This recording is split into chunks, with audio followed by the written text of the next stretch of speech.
Hi, welcome to WP Chief. Before we start, make sure you have a current backup of your website. If you want to learn how to do that, click on the link in the description below. With that out of the way, here's how to deactivate automatic WordPress updates. A few years back, WordPress started to automatically deliver and execute update of the WordPress system. This has the advantage of ensuring that WordPress is always up to date and therefore as secure as possible. However, sometimes, those updates can fail or cause problems with PHP versions or other dependencies. As a result, it might be wise to deactivate automatic core updates. This tutorial shows you 3 ways to do that. The first option allows you to only automatically install security and maintenance updates, not updates containing new features.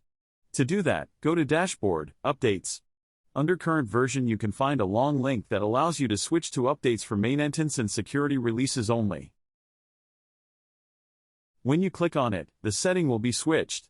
You will then have to install big updates manually through the backend while smaller security updates will be installed automatically.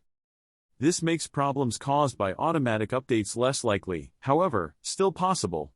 As a result, I suggest you should completely disable automatic updates and do them manually after making a manual backup. The second way is to use the Easy Updates Manager plugin. This plugin allows you to manage how the WordPress core, themes and plugins are updated. To install the plugin, go to Plugins, Add New Plugin. Then search for Easy Updates Manager and click Install Now. Activate the plugin. Then on the left top, go to Dashboard, Updates Options. There you then want to make sure that in the WordPress core updates the manually update switch is green. The final option is actually the best but also the most technical one. To disable automatic updates via wp-config, you have to download the wp-config.php file from the root folder of your WordPress server. Then you have to add the line of code marked red on the screen.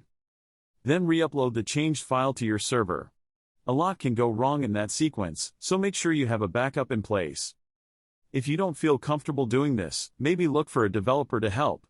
Or simply go with the plugin solution mentioned as option 2, which is perfectly fine and shouldn't materially slow down your website. If you found this video helpful, subscribe and check out our other videos.